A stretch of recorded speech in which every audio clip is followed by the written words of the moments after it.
Bom, hoje temos um bendito fruto, né, Mike? Só tu de menino, marcando a força masculina no teatro. Só eu mesmo? Por enquanto, sim. Nossa.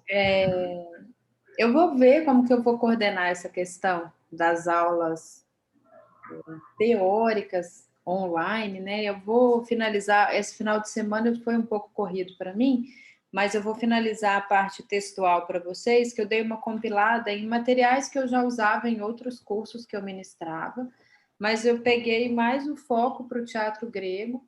Claro que como a gente vai falar de teatro na antiguidade, eu preciso dar uma base para vocês, começando um pouquinho antes do teatro grego, tá?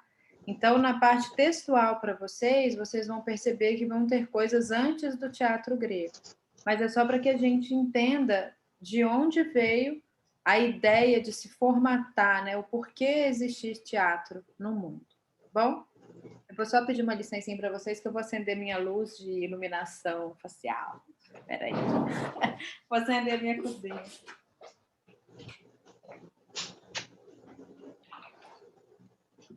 Melhora um pouco as roupas. Vamos ver.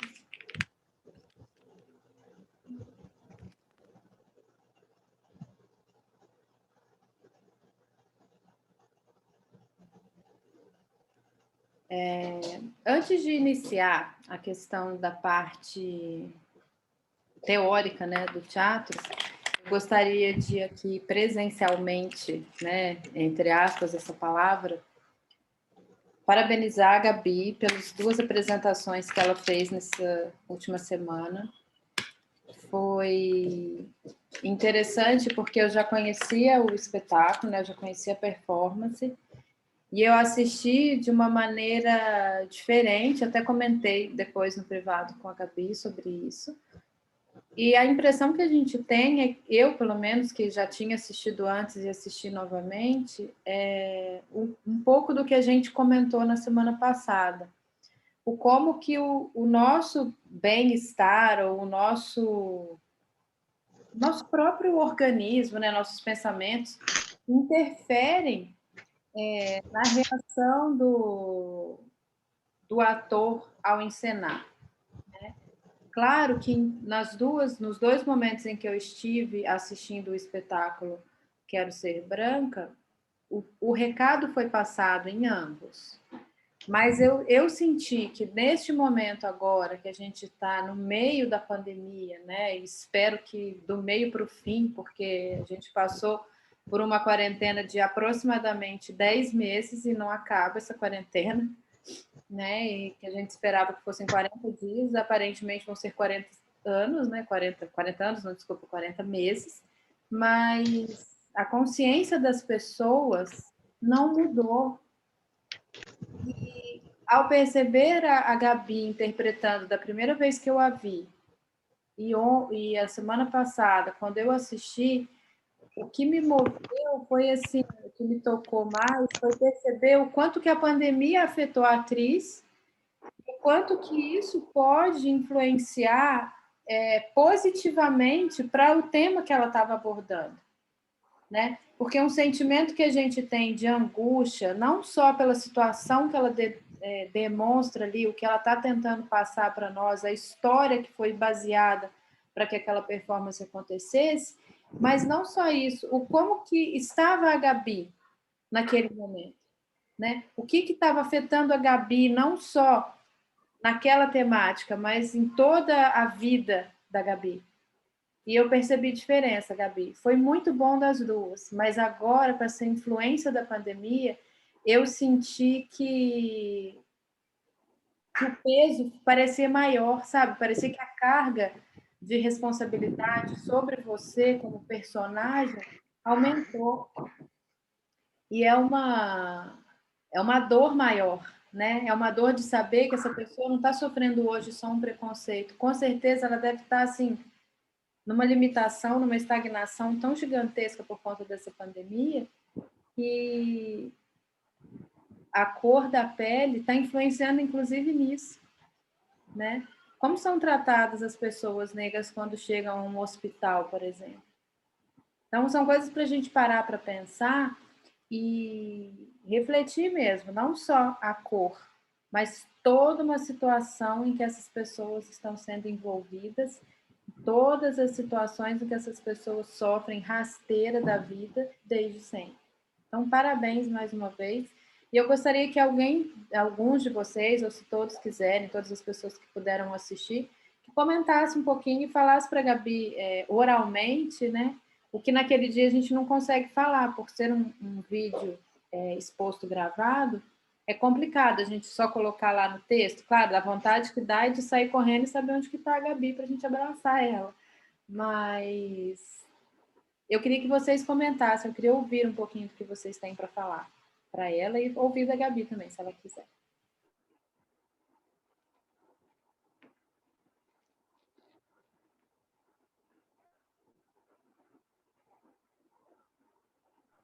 Bom, eu vou começar então.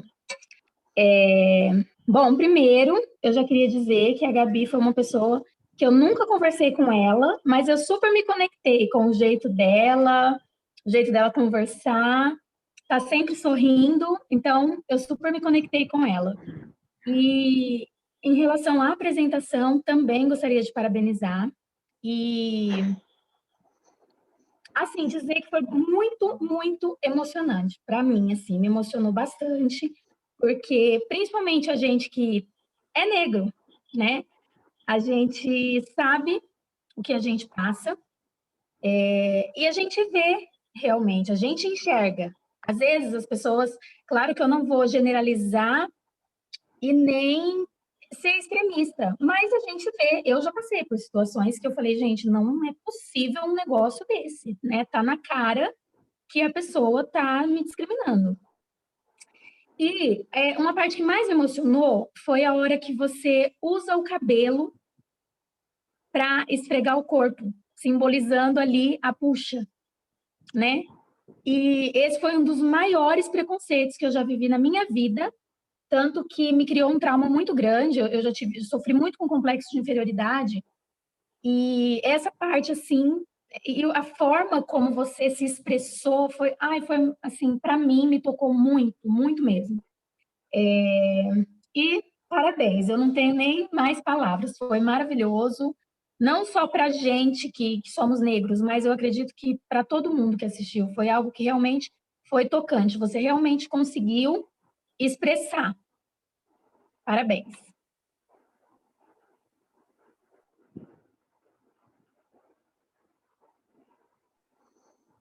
Que tudo, que tudo. Bom, eu acho que é redundância falar.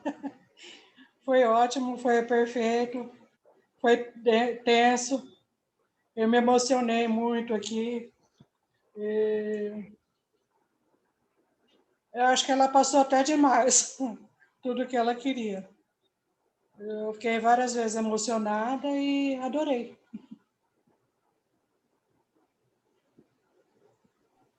Eu queria comentar só mais uma coisa, como a Kelly falou, né? É explícito, né, na minha cara, na minha pele, no meu cabelo, que se eu tiver algo de negro, tá lá dentro do meu sangue só, correndo nas veias. A pele não transfigurou isso. Mas o sentimento que a gente tem, ó, vocês já começam a me fazer chorar, tá vendo? É estarrecedor, é absurdo. Eu tenho sobrinhos negros que sofrem preconceito, assim, de sempre, porque tem não só preconceito por ser negro, mas preconceito por ter uma mãe branca. Então, não só preconceito de serem negros em meio a brancos, mas por negros que não aceitam que eles sejam filhos de brancos. Sabe? Então, assim, eles sofrem um conflito interno, são duas crianças ainda, mas que como que fica isso na cabeça deles, sabe? Eu tenho um pai negro, uma mãe branca, e eu sofro, por um lado, por conta da cor da minha pele, que se manifestou mais morena do que a da minha mãe, por exemplo, né? E ao mesmo tempo, tem pessoas negras que têm preconceitos com eles, porque eles têm uma descendência branca também. Então, assim, é muito confuso, muito conflituoso.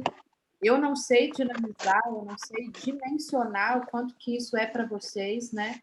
mas eu tento imaginar e a única vontade que tem é abrir a janela e sair gritando, sair correndo pela porta, porque é absurdo, são pessoas. Eu já acho, sempre falei isso quando a gente em conversas, assim, eu entendo porque o ser humano é separado por raça. Para mim, raça é uma diferença de jeito, assim, tipo assim, eu sou humana, a Kelly é humana, a Gabi é humana, a Alice é humana. Não tem raça para diferenciar isso. Sabe? Cor, para mim, não é raça. Eu acho um absurdo a gente ser separado, igual animal é separado. Mas eles têm raça diferente. Eu não tenho raça diferente da minha, só porque a minha cor é um pouquinho mais pálida do que a da outra pessoa.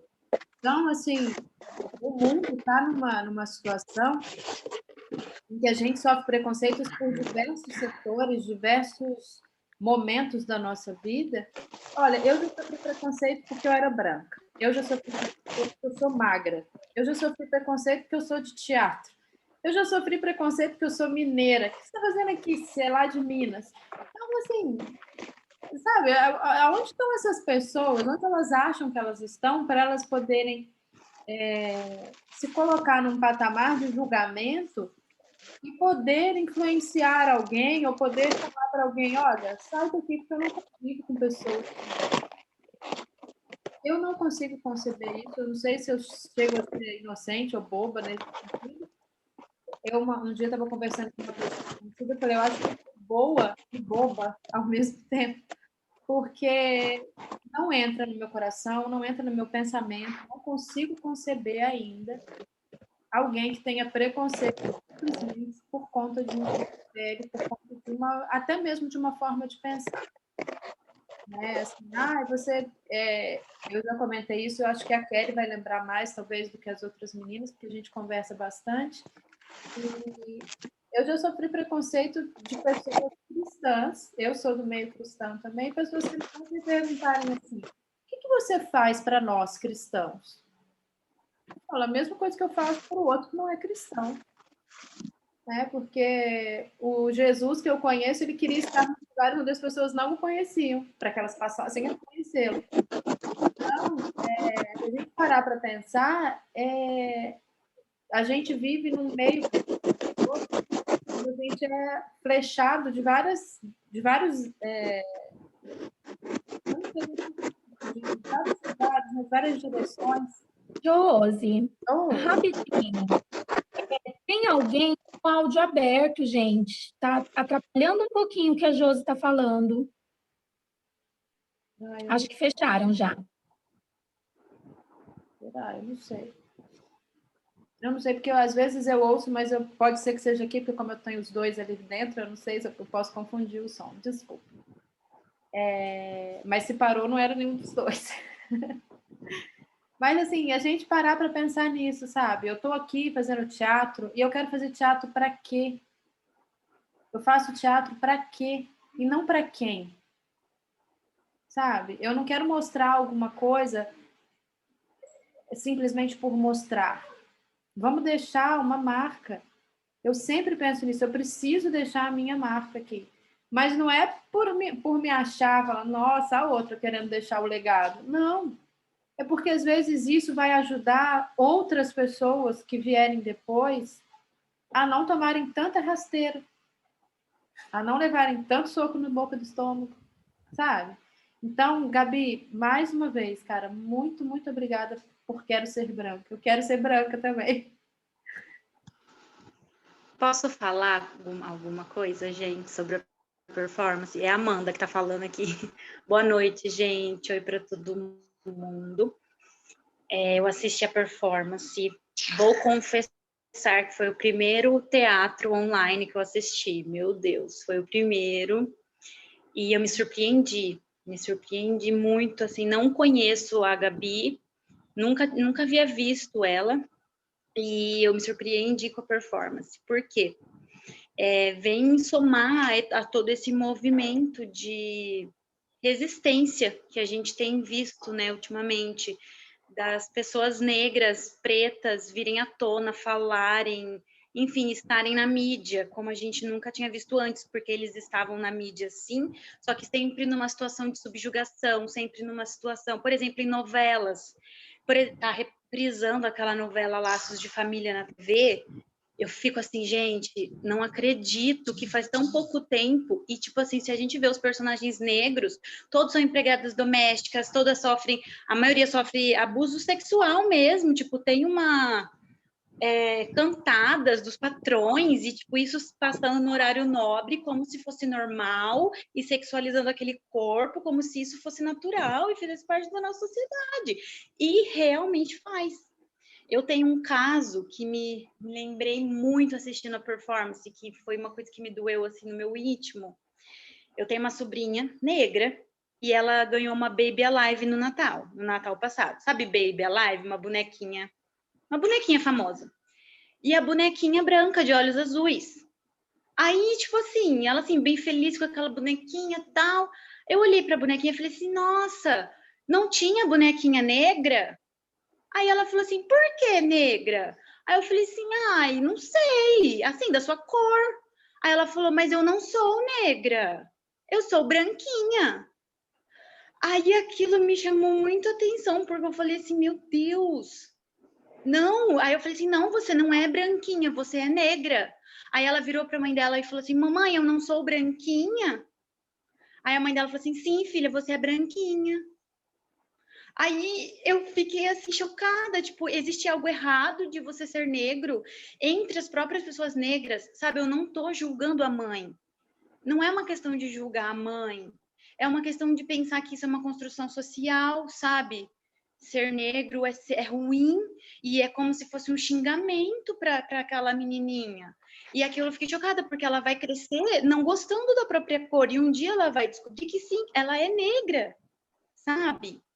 E aí aquilo me mexeu muito comigo. E essa performance foi isso. Ela quer ser branca. Só que vamos nos perguntar por quê, né? Por que aquela menininha naquela reportagem lavou o corpo com sabão em pó porque ela queria ser branca? Isso daí é uma opressão que essa criança está sofrendo.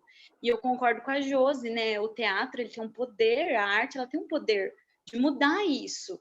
Tipo, eu tenho certeza que hoje as novelas não são mais como aquelas novelas antigas, porque as pessoas estão falando, a gente está conversando, os artistas estão se unindo, né, em prol disso. E eu acredito nisso, gente. Então, eu parabenizo a Gabi, que eu acho que foi sensacional. E muito emocionante também.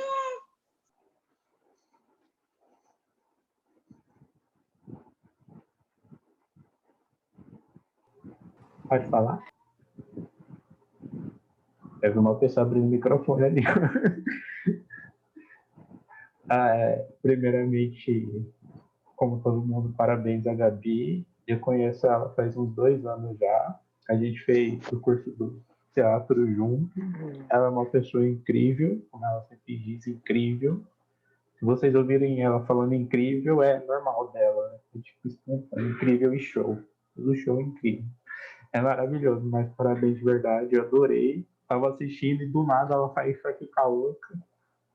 Foi maravilhoso. E a Josi falou uma coisa, que quem são essas pessoas, em que patamar elas estão para poder julgar alguém, para poder falar alguma coisa. E hoje eu estava estudando para o concurso, eu vi uma tirinha, a questão tinha uma tirinha, eu vou ler para vocês agora. A internet é um tribunal, com milhões de juízes, e nenhum réu. Aí você pega a palavra internet, tira ela, coloca a vida.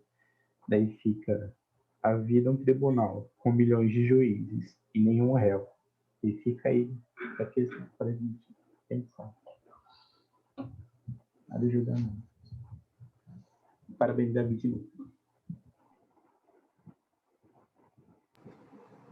Eu tinha aberto o microfone naquela hora e eu assisti a performance. Eu já tinha visto o trabalho da Gabi, porque eu assisti a performance dela do Senac, o espetáculo que ela fez com o pessoal do Senac, que estava maravilhoso também. E a performance, cara, que nem aquele falou, eu me emocionei demais, gente. Eu chorei horrores assistindo aquela performance, porque eu choro muito fácil. E aí eu vejo umas coisas tão incríveis e fortes, assim, impactantes, porque eu acho que essa é a palavra que define. Foi muito impactante, foi muito potente, eu diria.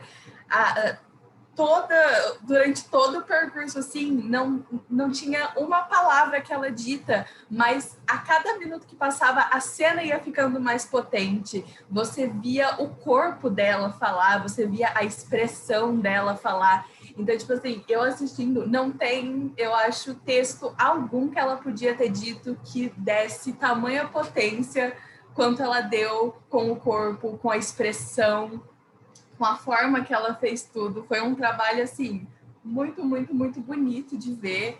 E, não sei o que dizer. Foi, assim, incrível. Meus parabéns mesmo, assim, Gabi. Ficou maravilhoso.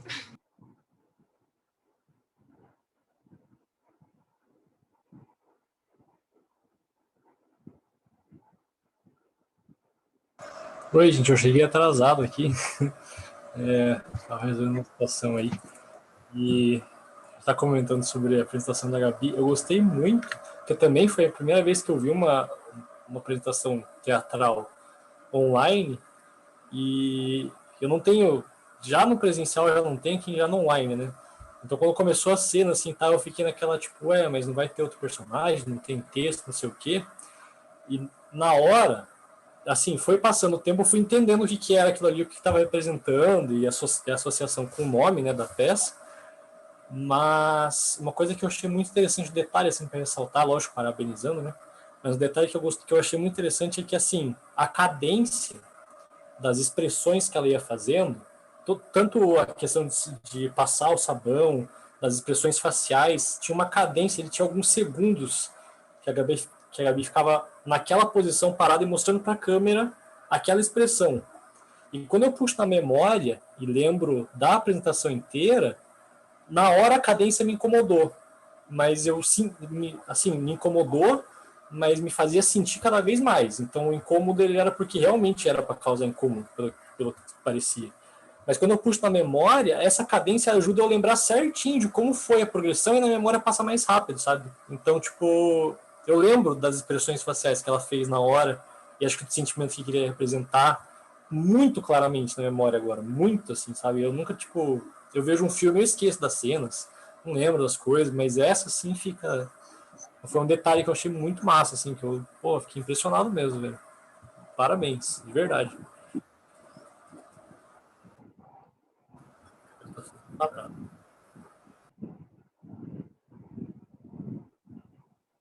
Oi, gente.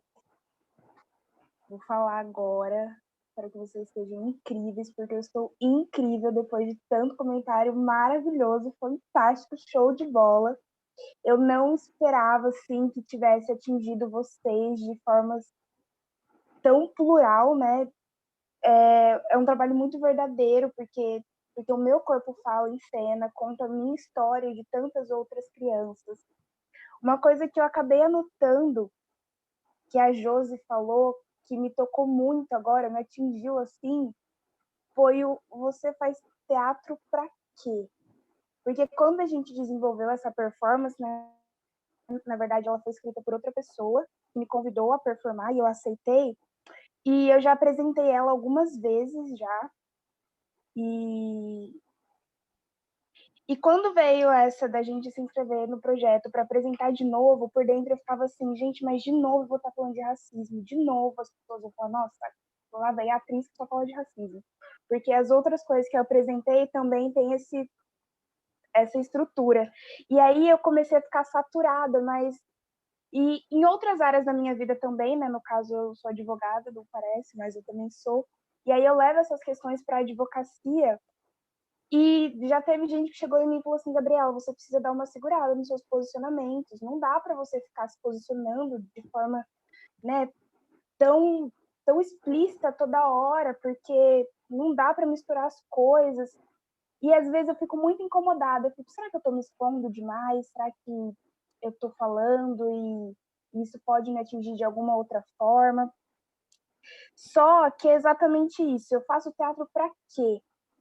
porque é mais forte que eu. Eu percebi que tudo isso que eu falo, todos esses posicionamentos que eu levo, que eu carrego, essas marcas que eu trago, são marcas de vivência, são marcas da minha história, e são coisas que elas sobrevivem e elas vão além de mim, né? A experiência, ela vai além do ser, e isso fala mais alto que eu. O meu corpo, ele fala muito na cena, o meu cabelo também, como a Kelly falou, é uma coisa muito forte para mim também. Tem uma outra performance que tem no YouTube, de umas mulheres negras se lavando com o cabelo, e isso me inspirou muito. Amanda, acho que foi a Amanda que falou, né, da sobrinha dela, que se vê como branca, e eu tenho um caso desse jeitinho na família, e é muito triste, porque os dois pais são negros, e a minha prima, ela se entende como branca, só que ela tá com diversos problemas psicológicos, né? Ela não tem 18 anos e ela vive no psiquiatra, vive no psicólogo. E eu vejo isso como um reflexo da falta de identidade dela. E eu também não culpo os pais, porque é isso. Eles querem embranquecer os filhos para que os filhos sofram menos do que eles sofreram, né? Então é um problema muito estrutural que a gente precisa debater. A animalização do povo preto, a coisificação, a objetificação da mulher, são coisas que precisam ser faladas enquanto existirem. E tudo isso me deixa muito feliz, me dá uma força, assim, uma potência de continuar nesse caminho. Porque às vezes eu bambeio, não é fácil, mas saber que atinge as pessoas de uma forma muito boa, de uma forma que atravessa, é muito significativo para mim. E eu gostei muito quando a Josi falou que ela já tinha assistido antes, mas que agora ela tinha ficado mais presa e tudo mais. E isso me deu uma motivada gigantesca, porque eu tenho algumas questões, né? Eu acho que no curso de teatro, eu fiz o curso técnico, e não tinha, eu sempre perguntava assim pro professor, mas eu sou uma boa atriz ou eu sou uma atriz ruim? E não era, eles nunca respondiam você é boa ou você é ruim. Isso me incomodava, na verdade me incomodou o curso inteiro. Porque era, Gabi, isso funciona, isso não funciona, mas não dá pra falar que você é boa ou que você é ruim. Eu lembro que eu apresentei uma vez e para mim tinha sido a apresentação, e aí veio uma mulher e ela me abraçou e ela chorou. E ela falou o quanto ela tinha sido tocada por aquela apresentação e tudo mais. E eu entendo sim que a arte, ela conversa de uma forma subjetiva, mas perceber que eu tive uma evolução, né, desde a última apresentação para essa, me deixa muito feliz, porque o processo é isso, né, gente? A gente sempre vai evoluir conforme a gente vai fazendo e enfim, vai fazendo. E aí a gente vai melhorando. Então eu fiquei muito feliz de saber que eu mudei, evoluí dessas duas apresentações em comparação. Muito feliz por ter me comunicado com todos vocês de uma outra forma, de um jeito muito sensível, né? Vocês terem se aberto a receber aquilo que eu propus a apresentar, mesmo sendo virtualmente, porque esse projeto ele foi pensado fisicamente, né, pessoalmente, mas a gente adaptou, enfim. Então eu fico muito feliz, eu espero que a gente possa continuar trocando energias e se fortalecer no teatro. Então hoje para mim eu já carrego isso do teatro para quê e não para quem. Porque eu acho que tem muitas coisas na gente, na nossa história, que elas querem sair de alguma forma. E às vezes ela não vem na linguagem, ela vem no corpo. O corpo comunica bastante. Então que a gente possa escutar o nosso corpo e não desistir da gente. Desde o coração de vocês. É legal essa questão que você coloca, Gabi, sobre esse questionamento, né? Eu sou boa ou eu sou ruim? Isso foi uma questão que eu vivi durante 4 anos e meio na minha faculdade. E eu sempre me perguntava para os meus professores mais próximos, com quem eu mais me identificava, né? E eu ouvia isso que você ouvia. Não, isso aqui funciona, isso aqui não funciona. Isso aqui rolou, isso aqui não rolou. E aí eu falava, gente, não é possível. Rolou, mas rolou legal, rolou para bom, ou rolou assim, dá para passar, né? E um dia eu ouvi de um professor, que foi no dia da minha apresentação de TCC, ele falou assim, onde você ouviu o que você apresentou aqui hoje? Aí eu falei, eu não sei, eu acho que foi todo um processo. Ele falou assim, hoje você respondeu toda a pergunta desde o primeiro dia da sua aula. O ator, ele é um processo. O ator, ele não é bom ou ruim. O ator, ele evolui. O ator, ele começa e ele não tem fim. Ele vai ter um fim, sabe-se lá quando. Mas independente da passagem que você tenha em todas as apresentações que você vai fazer, sinta isso como uma caminhada. Ele falou assim, ninguém aqui te ensinou o que você mostrou hoje. Tudo que estava aqui hoje é seu. Não é? Não fui eu que te ensinei, não fui eu que te passei. Foram vários aprendizados, várias coisas que você ouviu, que você compilou na sua ideia. Isso aqui é seu. Então, cada coisa que vocês fizerem, gente, é de vocês. Isso é independente de ter um diretor por trás, de ter um cenógrafo por trás, uma figurinista, uma maquiadora, ou um maquiador, né? Não vamos generalizar aqui, porque dá a impressão de que só mulheres maquiam, mas a gente pensar em que tudo que a gente faz é para algo, né? Como eu disse agora, eu não vou pensar em para quem eu estou fazendo isso, mas o porquê, o para que eu estou fazendo isso, né? Onde eu quero chegar com isso, não em quem eu quero chegar, porque o onde eu quero chegar eu vou passar por várias pessoas. O lugar onde vai finalizar, eu vou traçar um trajeto passando por várias pessoas. E quem são essas pessoas? Eu não sei. Como isso vai chegar até elas? Eu não sei. E a gente nunca vai saber 100% como esse sentimento catártico, né? Como eu disse lá no primeiro dia de aula, a catarse é algo que a gente provoca em alguém e não é assim qualquer coisa que eu provoco na pessoa, sabe? O que a Gabi... Vou citar o exemplo da Gabi, porque foi uma performance que todos nós que estamos aqui pudemos assistir e compartilhar daquele momento ali com ela, mas a catarse é o que a Gabi trouxe para a Josi. É que como o personagem não tinha nome, eu vou falar Gabi, tá bom, Gabi? Mas o que a Gabi trouxe para a Kelly, o que a Gabi trouxe para a Ana, para a Bia, para a Alice, tá? Então, o que esse sentimento me faz levar lá para dentro da minha casa, lá para dentro do meu trabalho, para o meu dia a dia? Isso é a catarse. É a influência que ele traz de algo que já está em mim. Não é uma coisa que chegou do nada, assim, eu gostei. Gostar, para mim, é uma coisa muito superficial. Então, assim, gostar é uma coisa que você sentiu gosto, que você provou, eu comi alguma coisa, eu gostei. Não, eu não gostei. Então, gostar é um sentimento muito estranho para mim, Josi, tá? Então, assim, eu nunca pergunto, você gostou? Eu falei, como é que foi para você? Sabe? Porque às vezes a pessoa não gostou. E ela não vai te falar que ela não gostou. Às vezes a pessoa tem esse receio, não vou falar para ela que eu não gostei, porque ela vai achar que foi ruim, ou então que eu não entendi. Não, mas como foi para você? Me incomodou, assim como, por exemplo, o Felipe diz. Me incomodou. O incômodo não é uma coisa que a gente gosta. Então, se eu fosse retratar entre gostei e não gostei, eu vou falar que eu não gostei, tá? Então, isso é uma questão para ficar para vocês. Vocês que estão aqui e fazem teatro, independente disso ser, eu faço só amador, eu faço profissional, eu vivo do teatro, eu quero viver do teatro.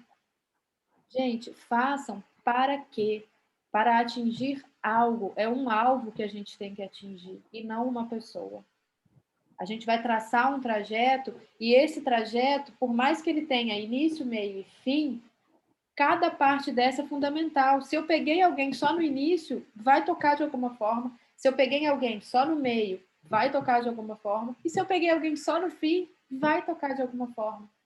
Tá? Então, entendam dessa maneira. Eu espero que eu esteja sendo entendível, né? Não sei se existe esse termo, mas fazer com que vocês captem a ideia do que eu estou falando. Eu espero que chegue a todo mundo. E se não chegar, como eu disse lá no primeiro momento da nossa aula do dia 25, vira para mim e fala, Josi, não rolou.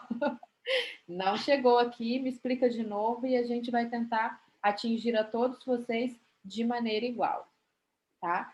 Alguém quer comentar mais alguma coisa? Senão eu vou dar início à parte teórica. Eu sei que às vezes a pessoa fala, que saco, a gente vai ter aula teórica online, mas faz parte, o teatro grego tem muita base teórica e a gente vai precisar disso.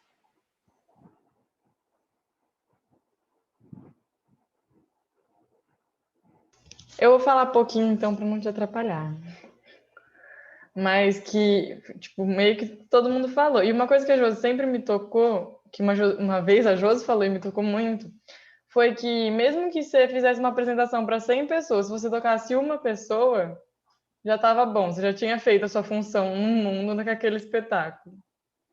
E aí isso eu pego muito para mim. Mas que foi incrível, fiquei arrepiada do início ao fim, literalmente, assim. Depois eu mandei no grupo da família, né, o link e tal. Aí eu acho que só uma tia minha entrou. Aí eu falei, gente, vocês perderam, o que foi? Aí eu falei até palavrão, depois eu tive que pedir desculpa e tal, mas é que foi muito bom. Na hora eu tava, tipo, muito emocionada, assim. Mas foi incrível, de verdade. Foi muito importante ter uma pessoa fazendo esse tipo de performance, teatro e representando essas pessoas.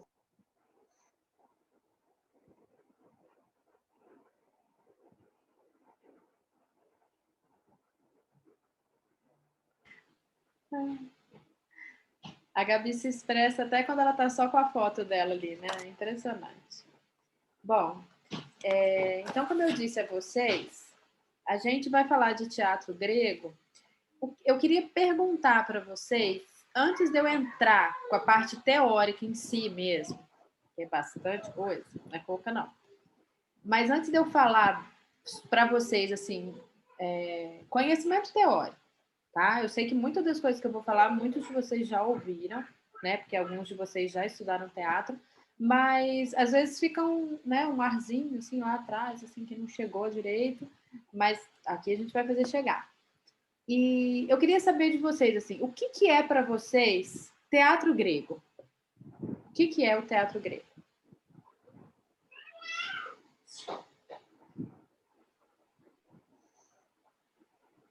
Ó, que eu vou fazer chamada, hein? Eu tenho o nome de vocês aqui.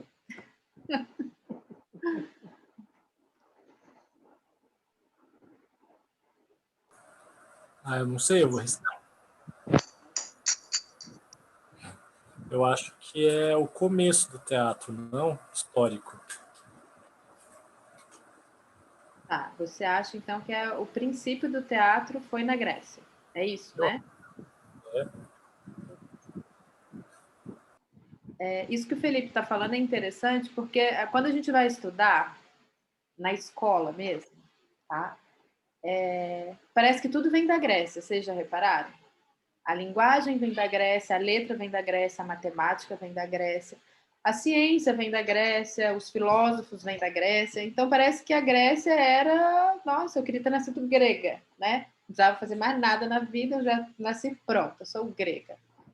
Mas a gente vai, né, dar uma desvinculada um pouco disso, para que vocês entendam que por mais que o teatro grego tenha sido a base para muita coisa que até hoje acontece, ele não foi o primeiro. Bom, então vamos lá. Felipe já falou, mais alguém? Quando eu penso em teatro grego, eu penso nas tragédias, penso no coro. Me vem muito mito na cabeça, por causa da mitologia grega, que é muito forte, e da comunicação com o ser humano, para responder essas questões. É só isso que eu queria dizer. Eu também ia falar isso que a Josi falou, que não começou lá, o teatro não começou lá, mas ele meio que institucionalizou a coisa toda, e eu acho que a maior contribuição grega foi o texto teatral, tipo, a dramaturgia mesmo. E, por exemplo, essa performance da Gabi não tinha texto, mas era teatro, e essa performance corporal já existia antes dos gregos, né? Mas realmente os gregos, meu Deus do céu, né? Vida antes da Grécia, depois da Grécia. Fizeram muito pelo teatro.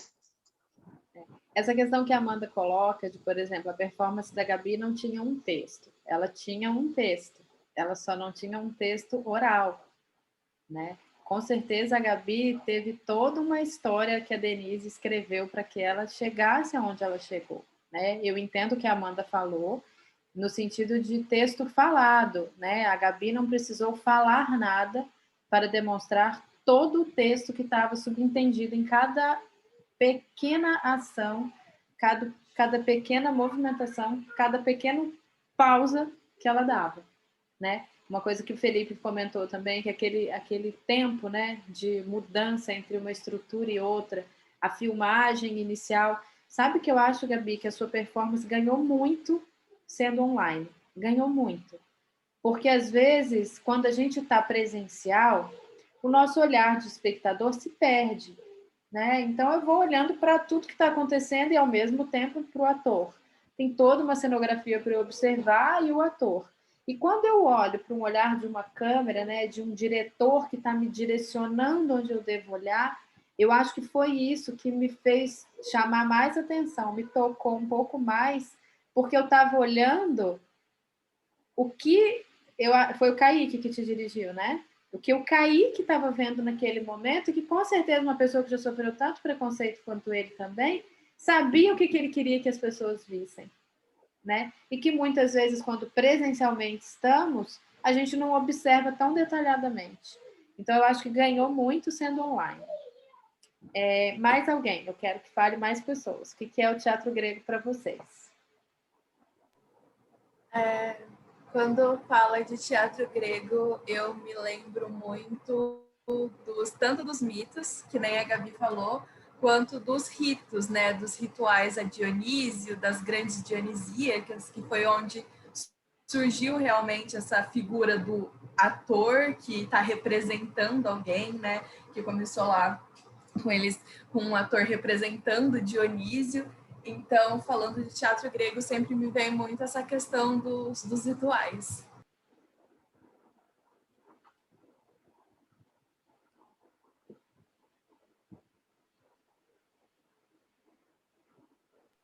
Aí é mais ou menos a mesma coisa que agir, né? Porque é o que a gente aprende na escola, mas O teatro grego me remete ao tragédia, né? A tragédia grega, às máscaras, ao coro. E é isso.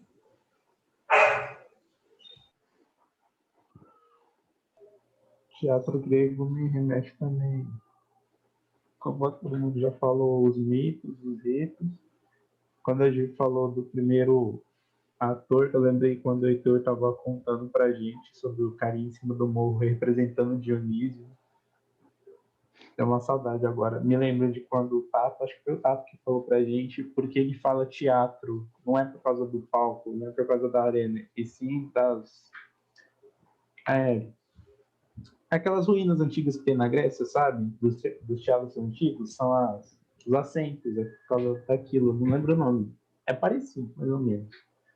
O nome é por causa daquilo. E também das tragédias, das comédias, as comédias que eu amo tanto, das máscaras.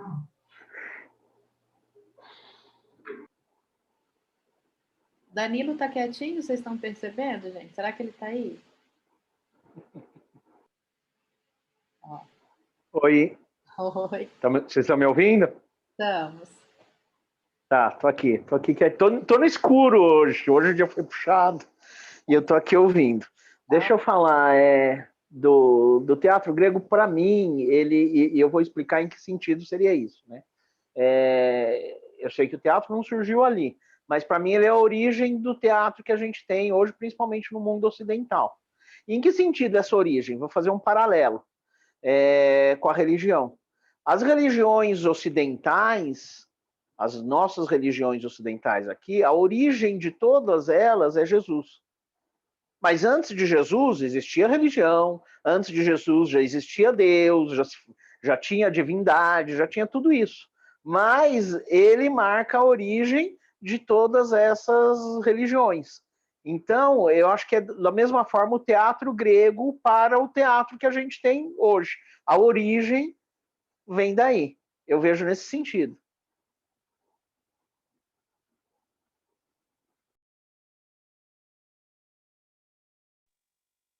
Eu não estudei teatro, nada sobre o teatro grego, assim, em curso de teatro, né? Então, a minha base é mais da escola mesmo, a questão da mitologia E parece que eu me lembro um pouquinho que quando o Júnior deu o curso para gente de filosofia, ele entrou um pouquinho nessa área na questão da tragédia. Então, a minha base que eu tenho, assim, é bem pouca mesmo. Mas como a Josi falou que a gente vai super aprender aqui, então, que ótimo. Assim espero, né? Nossa, eu não só comigo, mas com todos os outros, que às vezes a gente fala, gente, estou falando isso aqui, ó, tá gravado isso. Às vezes eu falo e as pessoas pensam que sou só eu, né? Mas vocês vão ter uma sequência de aprendizado com outras pessoas que vão trazer para vocês, né, o que é o teatro grego para elas também em cada uma das suas áreas, tá? Então, não pensem que eu falei assim, ah, vocês vão agora, se não aprendeu até hoje, vai aprender agora, mas não é porque eu estou me achando aqui, não. Eu sou só o início. O meio e o fim vocês vão ter com outras pessoas também muito interessantes e que eu escolhi, não vou dizer a dedo, mas por acompanhar o trabalho dessas pessoas e perceber que atingem de maneira agradável as pessoas com quem eles convivem e quem eles ensinam. E por isso que eu escolhi esses outros. Mas mais alguém quer falar um pouquinho sobre o teatro grego para si?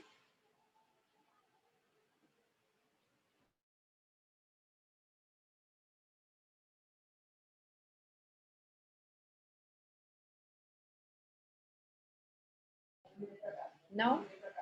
Bom, então eu vou falar, antes de teorizar de uma vez, eu vou falar um pouquinho para vocês o porquê, né, eu vou falar para vocês sobre o teatro grego, mas o porquê que a gente usa determinados recursos no teatro grego e que até hoje a gente utiliza determinados recursos porque eles são tão válidos e tão importantes para nós, do teatro, que a origem do que a gente faz hoje realmente vem muito do que era feito na Grécia nos tempos antigos. Então, eu vou mostrar para vocês. Essa daqui é uma representação bem sutil, mas a máscara da tragédia e da comédia, né? Representadas aqui de uma maneira ilustrativa. Eu não tenho essas máscaras na realidade minhas mesmo. Mas o porquê que se usava máscara para representar no teatro grego? A máscara ela vem como um acessório extremamente importante, porque nos textos gregos, a gente trabalhava muito a mitologia, né? Eu vou falar a gente como teatro, tá bom? Então, o teatro ele trabalhava muito a mitologia, muito as crenças nos deuses, principalmente, e como representar algo tão grandioso para mim, se não de uma maneira grandiosa, né? As máscaras, elas não eram como as máscaras que a gente tem hoje, ou que a gente vê na maioria das vezes, né? Máscaras carnavalescas, por exemplo, que são da dimensão do meu rosto. Muitas máscaras tinham o tamanho do corpo da pessoa. Então, eram máscaras gigantescas. Por isso que quando o Mike comenta que o Tato falou em uma aula, eles iam para o alto dos montes para interpretar esses personagens, porque imaginava-se que tinha vindo dos céus, né, algo que vinha de cima para baixo, e que daquele local onde eu estava vendo aquele personagem, a grandiosidade dele aumentava, porque já era gigantesca a máscara. E eu olhando de baixo para cima, porque se vocês não sabem, o teatro grego ele era encenado em arenas, né? Então a maioria deles eram semi-arenas, que são meio círculo, então o público ficava aglomerado em uma meia-lua, e a cena acontecia na frente daquelas pessoas, seja no mesmo nível visual ou elevado quando se tratava dos deuses, tá? Então, as máscaras, elas vêm para representar essa grandiosidade, independente de bondade ou maldade, tá? Porque a gente sabe que a mitologia ela é dividida em deuses bons, vamos dizer, e os deuses ruins, né? Os deuses maus, invejosos, que causavam maldade ou causavam tragédias para os seres humanos. Alguém de vocês aqui já estudou a origem da mitologia? O como surgiram os deuses, o porquê que existem os deuses? Vocês sabem? Alguém quer relatar isso? não é uma questão deles mesmo observando a natureza, tentando explicar as coisas, e assim, como eles não entendiam, né, os fenômenos da natureza, as coisas que aconteciam na vida, eles atribuíam isso a divindades, tipo uma forma de explicar as coisas mesmo. Tá? Não sei, será que é isso? Do humano entendendo os deuses, é isso, Amanda? Por que os humanos criaram os deuses, é isso? Tá. Acho que eles conceberam essas divindades meio que para tentar explicar, né, a vida. Tá. Então, eu vou... Um pouquinho do que você está falando parece com o que a gente vive hoje, tá? Quando na Grécia se cria nos deuses, né, se acreditava nos deuses, eles já existiam antes da humanidade. Então, quando se tem textos gregos, relatos de histórias de pessoas que viveram antepassados e contavam que aqueles deuses já estavam ali, entendeu? Então, assim, houve toda uma história, toda uma trajetória para que cada um desses deuses existisse. Então, eu vou tentar, oralmente, lendo aqui no meu rascunho, passar isso para vocês e depois vocês vão ter esse material escrito. Eu vou passar para vocês isso tudo em arquivo, tá bom? Então, assim, como nasceram os deuses? Os deuses nasceram de um sexo decepado. Então, se a gente for parar para pensar, é como a criação divina cristã que quem é cristão acredita, né? Que existia um ser superior que, devido ao seu grande poder, ele satisfazia suas vontades criando coisas para um ser vivo. O que seria esse ser vivo? Hoje a gente entende como o planeta Terra como um todo, tá? Então, ele queria agradar aquele lugar, ele queria fazer com que aquele lugar fosse mais atrativo para os olhos dele, vamos dizer assim, tá? Então ele olhava para aquela bola gigantesca e não entendia, né? Vamos aqui pensar no planeta Terra como uma bola, tá bom, gente? Como uma circunferência, pelo menos, tá? Não vamos entender ele como uma reta ou uma página de um livro, porque não dá para entender assim. Não sei se vocês estão captando a ideia que eu quero passar. Então, ó, eu vou falar para vocês um pouquinho, eu vou mostrar aqui meu rascunho, ó, só para vocês verem. Ó. Eu vou falar isso aqui para vocês. Não dá para ler, não dá para colar, porque vocês usam óculos, e vocês não vão conseguir ler. Então, primeiro, o que surgiu nesse círculo, né, de existência? Surgiu a Terra e, junto com a Terra, o caos. A Terra era considerado um deus e o caos o segundo deus. E esses dois, eles tinham uma diferença. Qual que era a diferença? A Terra era iluminada, ela transmitia bons fluidos, ela transmitia serenidade, tá? Então vamos entender a Terra como um céu estrelado. E o caos é o que até hoje a gente entende como significado dessa palavra mesmo, tá? Uma coisa meio mórbida, noite, né? Uma coisa escura, sem muita energia, tá? E o caos e a Terra sem nenhuma sexualidade, né? Não tinha assim, a Terra era menina e o caos era o menino, tá bom? Então a gente vai entender só como duas palavras que têm origem no feminino e no masculino, mas não simbolizavam um ser feminino ou um ser masculino, tá bom? Só no sentido estrito mesmo da vogal que vem antes da palavra. E o caos, ele se divide em dois. Ele se divide em Erebus e noite. E a Terra se junta a esse céu estrelado, né, esse ser que fazia ela ficar iluminada, e se divide entre os gigantes e os titãs. Em determinado momento da existência, o caos é abolido, porque a Terra consegue de tal maneira, por sua iluminação, por seu brilho e toda a sua energia, ofuscar tanto o caos a ponto de que o caos deixa de existir na história e ele vai voltar depois de um bom tempo. Então, vamos lá.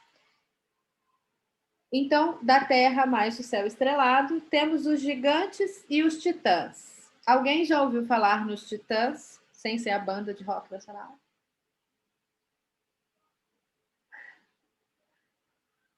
Vocês entenderam o que eu falei? Os deuses titãs. Vocês já ouviram falar deles? Tem aquele filme lá. Hã? Um filme, esqueci o nome. Fúria Mas de... não tem? Isso! O próprio. Os titãs, eles eram os deuses gregos que todos nós conhecemos hoje, tá?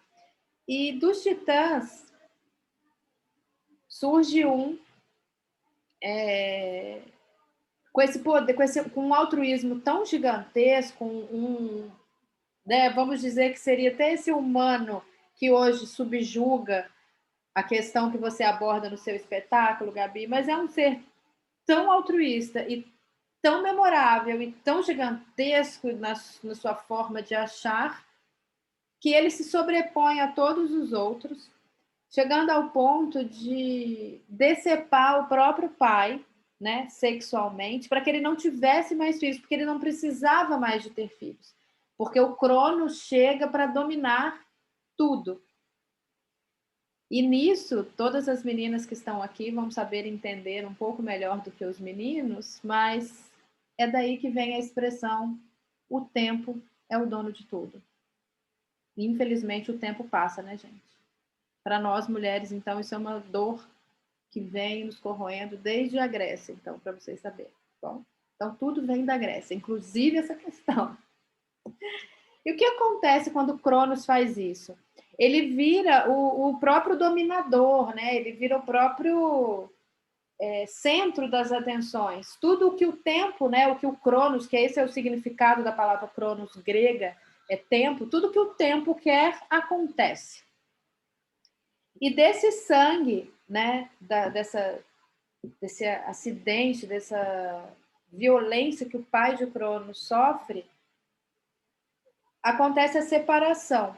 Então, a gente tem a suavidade, que se mantém em alguns dos irmãos de Cronos, e a violência. Por isso que eu disse que a gente tem a divisão, né, dos deuses considerados bons e deuses considerados ruins, maus. Tá?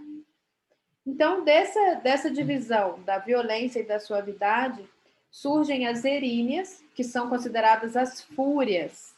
Né? Ele fala assim, são as fúrias da noite. São como se hoje, na crença cristã, fossem os demônios, tá?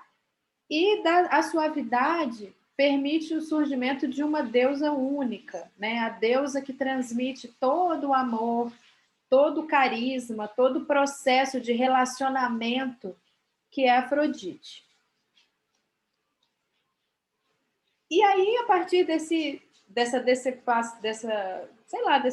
crime violento que o filho faz com o pai, começam entre eles a procriarem-se, e aí vem um surgimento de uma gigantesca casta de deuses, e que não se conseguia mais se conter esses seres.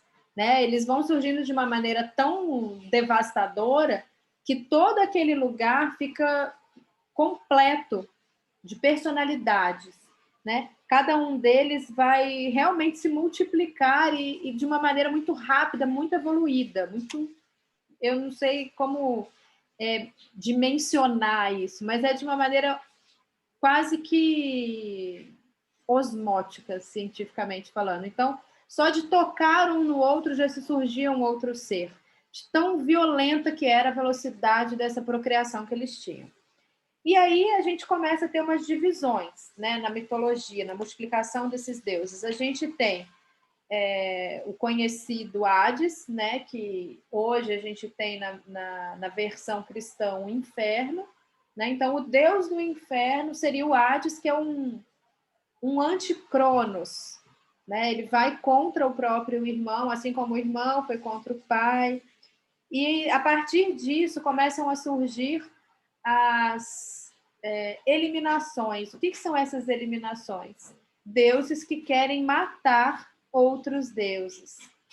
Né? A partir desse momento em que essa violência acontece de uma maneira muito explícita para todos, a sensibilidade, o sentimento deles fica tão à flor da pele que a morte vira uma coisa muito normal, muito natural. Não é um sofrimento, é uma consequência, tá? Então eu vou relatar para vocês um pequeno texto que tem aqui. Eu espero que seja bem... Tá legal o meu áudio assim para vocês? Vocês estão ouvindo bem? Tá? Então eu tenho essa multiplicação dos deuses. Os filhos da noite, que são a morte, e o Cérbero, que é o cão do Hades. O cão do Hades é o cão protetor. Ele é conhecido também em algumas histórias da mitologia, que é um cão que tem mais de uma cabeça. Aí, a Terra como um todo, ela é dividida em partes, né? Nós temos a parte seca dos céus, a parte úmida, onde ficam as águas, e a segunda parte seca, que é onde é a terra mesmo, né? O solo, onde nós conseguimos hoje pisar. Então, vamos considerar que os filhos da noite viviam nesse céu junto com os seres iluminados do céu estrelado, tá bom? No mar e nas águas, nós tínhamos o Nereu, que era o velho do mar, né? Nereu é o nome conhecido como mar. Mar, em grego, se você for na Grécia hoje, não mais, mas naquele período se conhecia o mar como Nereu. E tinham as Nereidas, que eram as divisões oceânicas, né? As diversas praias e ilhas que foram se formando de acordo com a evolução do planeta Terra. E na Terra, solo, tinham os titãs, que foram procriados a partir de Cronos e Reia, que era irmã de Cronos. Então, Cronos teme o que aconteceu com seu pai, e a cada filho que nasce, ele devora. Reia, sua esposa, quando dá à luz seu último filho, Zeus, o esconde na ilha de Creta. Quando Zeus cresce, destrona o pai e o obriga a regurgitar cada um de seus irmãos e irmãs. Constitui-se a família olímpica sob a autoridade de Zeus. Imortais, compartilham beleza, alegria e poder. Com tudo que eu disse mais ou menos até aqui, principalmente nesse trecho aqui, são coisas que vocês estudam na escola mesmo, né? A gente vê o surgimento dos deuses gregos na mitologia, o grande deus que é o Zeus, né? E que ele só vira o deus do Olimpo, o grande comandante dessa trupe, né? de deuses, mas só acontece isso porque ele consegue destronar o próprio pai, que não sabia da existência dele porque a mãe o esconde. Então, apesar da união da família, começa a acontecer desavenças, mesmo porque a discórdia é uma das deusas do Olimpo e faz causar muitos conflitos. Disputa entre Afrodite, Hera e Atena pela maçã de ouro, pela incapacidade divina na decisão. Então, assim, as deusas do Olimpo eram Discórdia, Afrodite, Hera e Atena. A Réa, que era a mãe delas, é deixada de lado quando o pai é destronado, tá bem? Então, elas começam aquela disputa feminina ali, quem vai ser a dona do pedaço, né? A gente já tem os Zeus e agora quem vai ser a mulher da história? E entre eles não conseguem julgar, né? Como escolher quem vai ser o quê ali? Então, eles apelam para o ser humano. Então, o homem que vive naquela terra e que acredita em mim e que me idolatra é quem vai escolher quem vai ser a mulher comandante junto com Zeus. Por todo o poder humano que foi direcionado naquele momento, não se consegue ter uma decisão definitiva e por isso acontece a Guerra de Troia. Então, assim, por uma desavença mitológica, né, dos deuses, acontece essa guerra em Troia, que fica na Grécia, e simplesmente pelo fato de definir quem seria a mulher que comandaria ao lado do irmão, tá? Então, se a gente for pensar estritamente, a gente vai ver assim, nossa, quanta história, né? Quanta enrolação para chegar nessa evolução e ter até mesmo chegar ao ponto de ter a Guerra de Troia. E hoje a gente parar para pensar que a gente faz teatro para quê, né, Gabi? Lembrando muito daquilo que a gente estava falando no início, mas o que acontece historicamente em toda a trajetória do ser humano e que nessa trajetória o teatro vem agregar, né? Nas encenações que a gente vê gregas, a gente percebe todas essas disputas, todo esse endeusamento desses seres mitológicos, e que a gente para pensar o que acontece hoje. Vamos dizer, não Araçatuba, não Brasil, mas no mundo em geral. Será que é muito diferente do que acontecia naquela época na Grécia? Ou a gente determina quem a gente quer que seja mito, quem a gente quer que seja Deus, quem a gente quer que seja deusa, quem a gente quer que comande? Sendo que, se a gente for pensar, vou voltar um pouquinho no sentido cristão, né? Mas se a gente for parar para pensar, o ser humano ele tem a liberdade de escolher quem ele quer ser. Mas ele se subjuga e determina que alguém tem que fazer isso por ele. Para quê? Vou tirar o meu da reta, eu não vou ter culpa em nada. Porque eu vou ter a Gabi para me direcionar. Eu escolhi a Gabi como minha governante, eu escolhi a fulana como... Sabe? Então, se a gente for parar para pensar, será que foi tão legal assim a gente ter essa herança grega? Porque eu acredito que vem dali.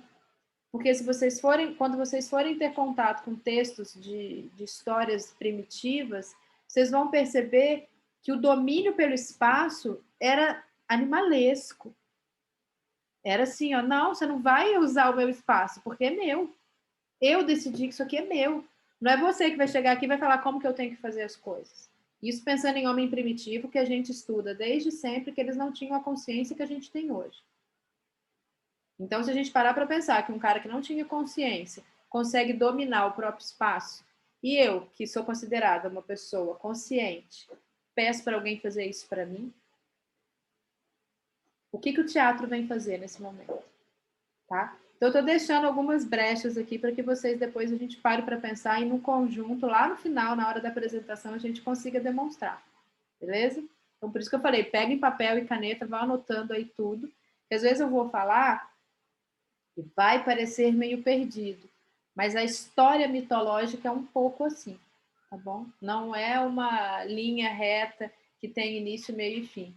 Muitas coisas acontecem, volta lá no passado, vem para um futuro e vem para o meio de novo no presente, tá bom? Mas é confuso mesmo, mas no final vai dar certo. Combinados? Mas abrindo novamente esse parêntese que eu falei agora, então parem para pensar um pouco, vocês como artistas de teatro, que ser evoluído é esse que consegue subjugar um homem primitivo, e eu já determino isso na própria designação que eu dou para ele, ele é primitivo, ele é lá das cavernas, ele não sabia falar, ele não tinha escrita, ele não tinha papel, ele não tinha internet, né? Que é o que a gente ouve hoje dos jovens, mas pessoas até mais novas do que vocês. Como que podia acontecer as coisas, né? Sem internet, sem... Acontecia. E o que o teatro vem trazer de suporte para agregar essa sociedade, tá? O teatro na Grécia, ele surgiu para, principalmente, educação das pessoas. Educação no sentido formal mesmo da palavra, tá? Eu vou ensinar para as pessoas o comércio, eu vou ensinar para as pessoas a leitura, eu vou ensinar a escrita, eu vou ensinar a arte plástica, a arte visual, por meio da cena. Tá? E isso vem lá da Grécia. Como fazer com que os humanos, os comandados ali daquela época, acreditassem no mesmo Deus que eu? Na cena. Porque na cena eu tinha toda uma transfiguração, eu tinha uma máscara, eu tinha uma cenografia que me ajudava nisso, a mostrar essa grandiosidade, todo esse poder que vinha de cima para baixo, que é uma coisa estranha de se pensar, né? Por que que o poder tem que vir de cima para baixo? Então, são coisas que vêm ao longo de todas as sociedades que já existiram e que perpetuaram assim. Ninguém tentou mudar. Ninguém nunca falou, não, o poder vem de baixo. Quem manda é quem está embaixo. E quem está embaixo na sociedade? Se a gente pensar numa pirâmide social, a população, né? Então, assim, quando que o povo vai ter poder? Quando ele se deixar ter poder. E o teatro vem aqui nessa época para mostrar isso, né? Muitas das encenações gregas aconteciam e aos poucos foram começando a ser podadas. Eu não sei se vocês conhecem a Biblioteca de Alexandria, ela foi incendiada por conta disso. A maioria dos textos que foram perdidos naquela época eram textos que enalteciam o homem, que enalteciam a sociedade, e não um ser divino que vinha para comandar ou para... E não só comandar, é porque, assim, a gente às vezes para pensar e fala assim, nossa, parece que um Deus vinha, falava para todo mundo e ia embora. Não, ele falava para um e esse um transmitia para os demais. Então, a gente tem um comandante, um governante, desde os tempos remotos, desde lá da Grécia, né? E o que acontece? Começam a acontecer evoluções de pensamento, filosofia entra na cabeça das pessoas de uma determinada maneira, a ponto deles pensarem assim, opa, peraí, eu sou sociedade, eu sou maioria e a minha voz não está sendo ouvida. Por quê? E aí começa uma desavença entre os espetáculos gregos, né? A gente tem toda uma base de espetáculo grego que enalteciam os deuses e uma pequena margem que enaltecia o próprio ser humano e a própria sociedade ali. Então, a gente vai, ao longo desse estudo teórico, a gente vai começar a fazer as nossas próprias escolhas como grupo agora, né? Esse pequeno grupo que a gente formou de teatro grego. O que a gente vai escolher? Claro, a gente vai estudar as máscaras, vamos estudar as máscaras, mas a gente vai interpretar máscaras de mitologias ou de pessoas? Ou de personalidades que surgiam e tentavam demonstrar a sua voz de determinada maneira, mas que poucas vezes eram ouvidas, socialmente, eu digo. Tá? Então, se vocês pararem para pensar, a gente tem alguns textos, eu vou citar um que é clássico e que eu acredito que todos vocês já ouviram. Alguém aqui nunca ouviu falar o nome Édipo? Se alguém nunca ouviu falar, já me avisa, porque aí eu já tento dar uma explicitada sobre. Tudo certo? Posso continuar, então? Vamos falar do Édipo. O Édipo ele é considerado, no sentido estrutural de texto, como um anti-herói, né? Porque ele não é o salvador da pátria, ele não é o cara que chegou para salvar uma comunidade. Não, ele é um ser comum, extremamente sofrido, e que está indo em busca de um bem maior próprio, né? Ele, assim como cada um de nós, né? Que vai atrás de uma melhoria de estudo, de um trabalho melhor, para que a gente consiga viver de uma maneira justa. Eu não vou nem dizer aceitável, mas justa, tá? E é isso que vai acontecer com o Édipo. O que é a história do rei Édipo? A mãe dele engravida, e cada vez que acontecia uma gestação num casamento, naquele período grego, e até mesmo milênios atrás, vamos dizer até uns 3.000 anos, 2.500 anos mais ou menos atrás, ainda se acreditava dessa maneira. A mulher procurava o oráculo e gostaria de saber o que ia acontecer com aquele ser que estava começando a ser gerado dentro do seu ventre. Quando ela vai até o oráculo e descobre o que vai acontecer com ela, o primeiro pensamento dela é tirar o filho. que acontece? O que o oráculo diz para ela? Ele fala assim, ó, o seu filho vai matar o pai e vai se casar com você. Naquele momento, a Antígona, ela olha assim, ela fala assim, não é possível, ele não pode, meu filho não pode matar o pai e casar comigo. Isso não vai acontecer. E quando ela volta para o castelo, porque ela era esposa de um rei, ela conta tudo aquilo para o marido e ele fica mais extasiado que ela, porque ele fala assim, como assim meu filho vai me matar? E vai casar com você ainda? Não, ele não vai fazer isso, porque ele não vai saber que ele é nosso filho. Você não vai tirar o nosso filho. Mas assim que ele nascer, ele vai ser jogado para a floresta, para os deuses saberem o que vão fazer com ele lá mesmo. E ele manda que, assim que o Édipo nasce, né, ele manda que os guardas firam, né, façam uma fenda nos 2 calcanhares do Édipo, para que ao sangrar aquela criança seja atrativa para animais selvagens e eles comam ele ali e ali se resolve o problema da situação. Mas quando eles chegam na floresta, eles não têm coragem de deixar aquela criança abandonada ali e deixam ele pendurado, mesmo que sangrando, mas pendurado numa árvore.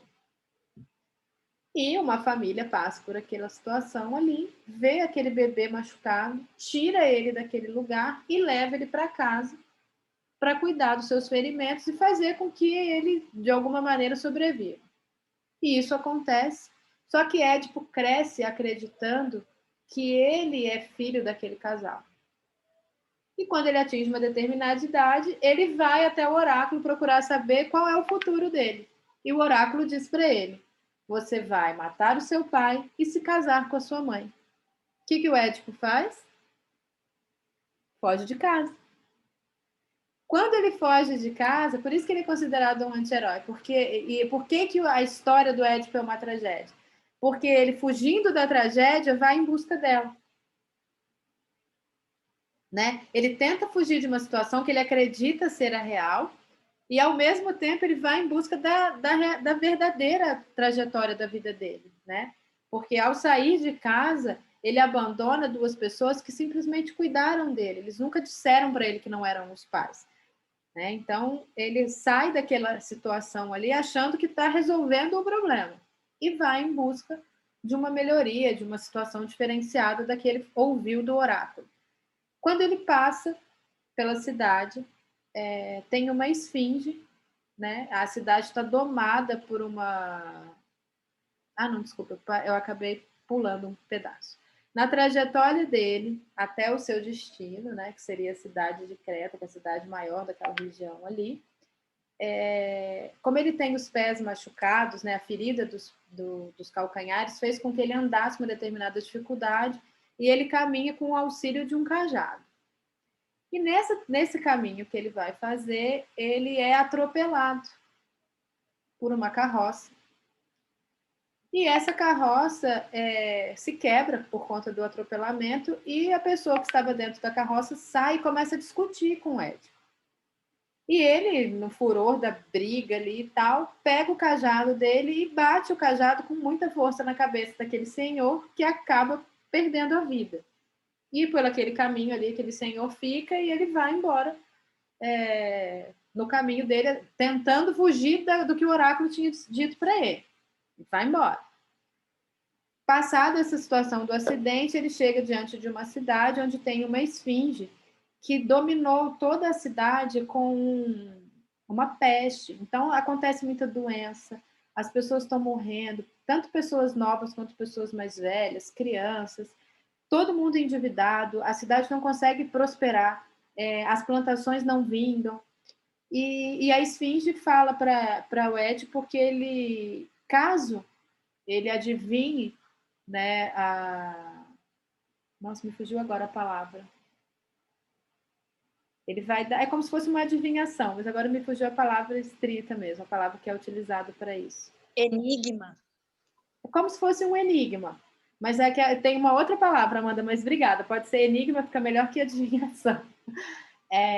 Então, quando ele vai desvendar esse enigma, caso ele desvende o enigma, ele poderá se tornar rei, e a esfinge tem o poder de tirar toda a maldade, tudo que está acontecendo de ruim com aquele lugar, transformando essa personalidade que adivinhou o enigma em rei fazendo com que ele se case com a rainha local.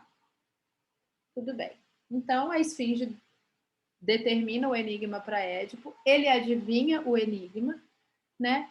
E ao mesmo tempo em que ele adivinha, ele já chega na cidade com tudo começando a se resolver. Porque a esfinge prometeu para ele que ao adivinhar o enigma, ela tiraria toda aquela praga, aquela peste, e ele se tornaria o rei casando com a rainha.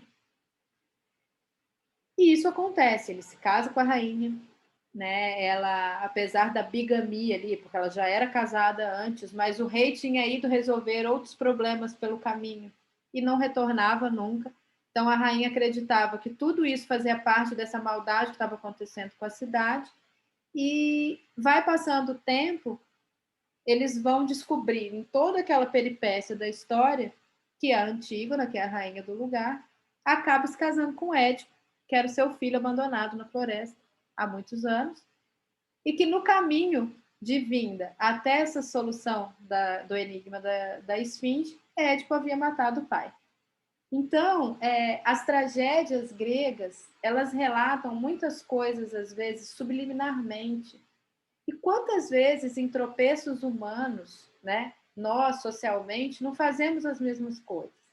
A gente, às vezes, tenta fugir de uma determinada situação, indo por um outro caminho, escolhendo outras possibilidades, e essas outras possibilidades nos trazem de volta para a primeira, que se a gente já tivesse feito ela desde de cara ali, na hora que apareceu na nossa frente, já tinha passado por uma segunda etapa, né? Então, é no teatro que a gente consegue transfigurar isso para as pessoas, né? Para os espectadores. Como tentar resolver uma situação talvez de uma maneira mais imediata, falar assim, nossa, então a pessoa não precisa mais ir no psicólogo, basta ela ir numa sessão de espetáculo, né? Ela assiste uma sessão da apresentação e resolvido o problema dela.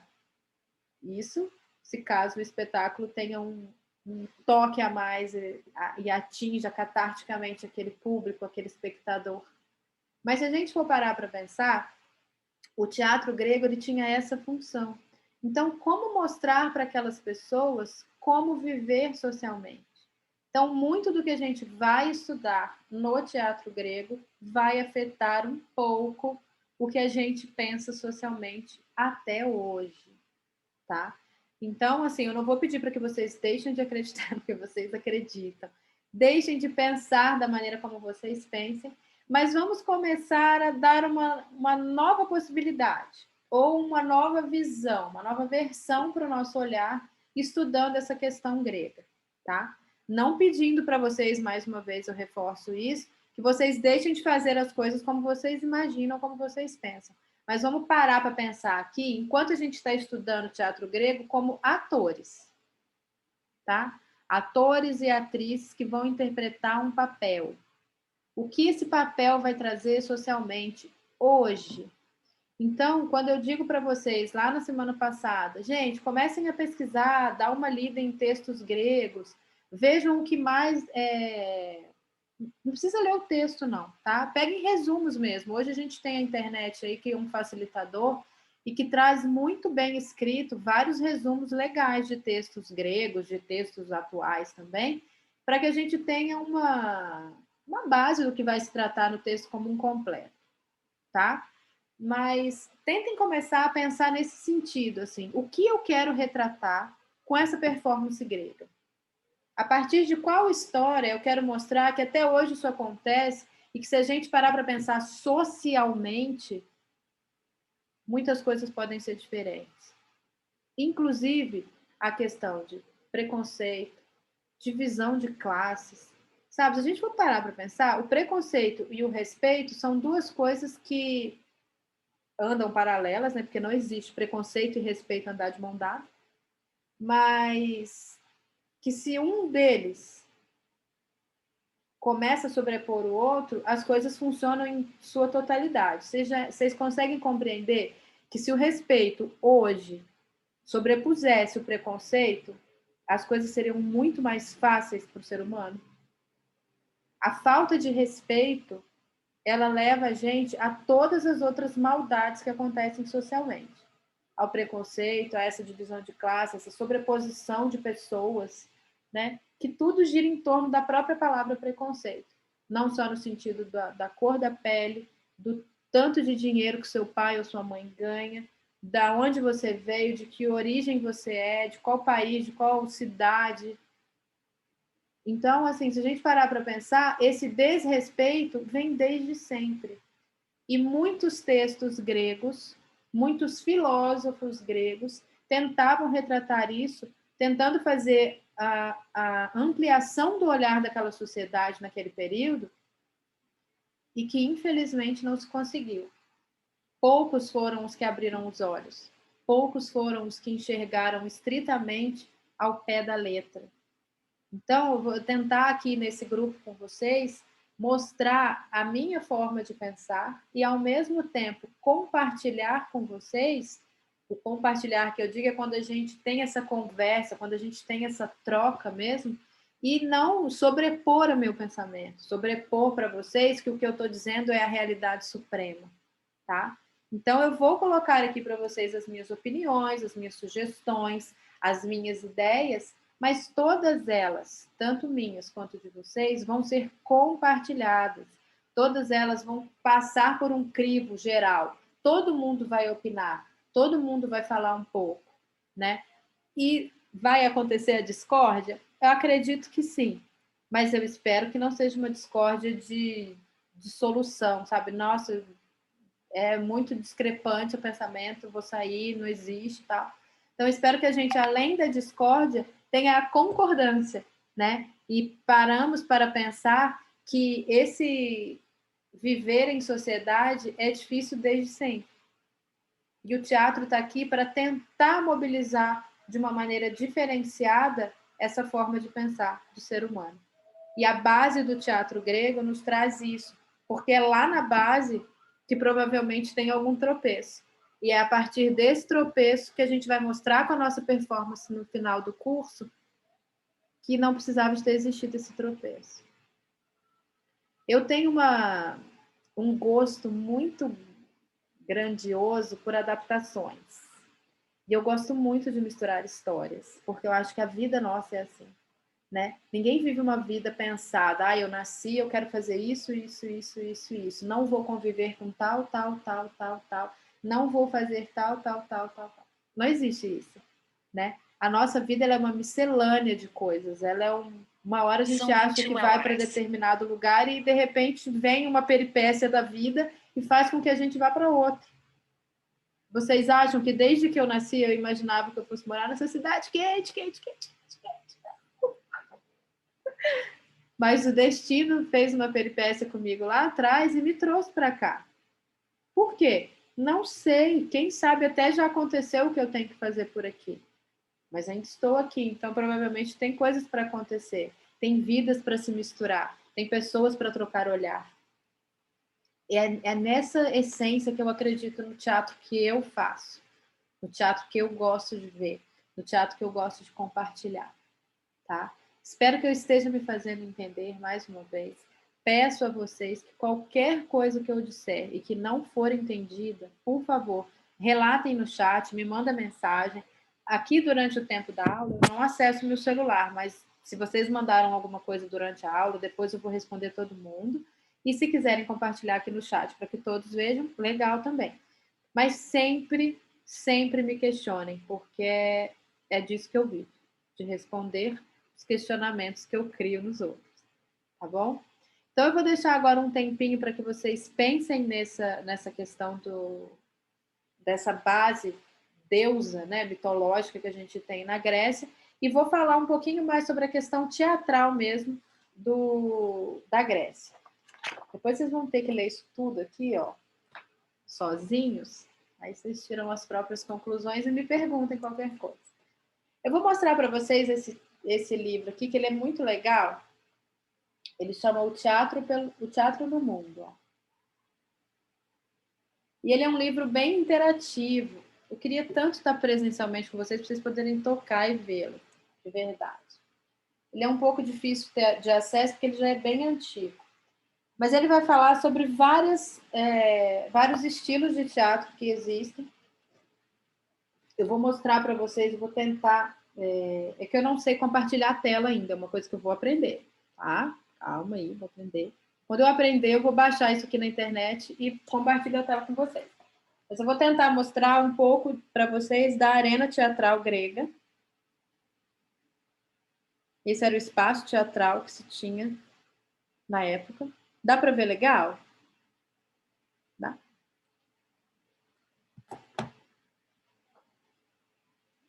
Eu vou ler para vocês algumas coisas que tem aqui, que são curtas e que são de fácil entendimento. Máscaras. Todos os executantes, coro e atores atuavam mascarados. Feitas de trapos engomados e pintados, as máscaras frequentemente prolongavam-se em perucas. Cada máscara correspondia a um tipo de personagem. Visto das arquibancadas, os atores seriam reduzidos a figuras minúsculas.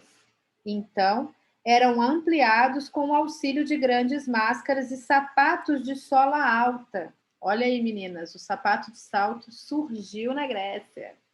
Só para vocês saberem. Quem não sabia disso ficou sabendo agora.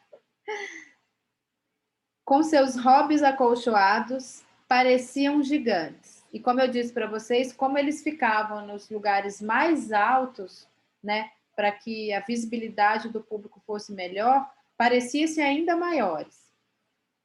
No palco, em meio a uma paisagem grandiosa, os atores declamavam e entoavam seus textos ao som de uma flauta. Suas vozes cavernosas saíam do fundo das máscaras, como se viessem de alto-falantes.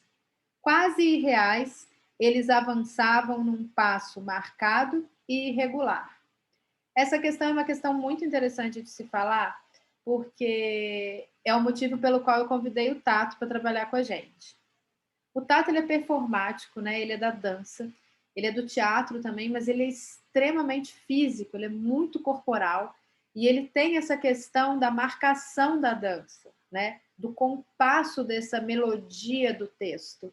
Então, vai ser muito legal trabalhar essa questão com vocês, porque o texto ele tem um ritmo e o corpo do ator tem o mesmo ritmo.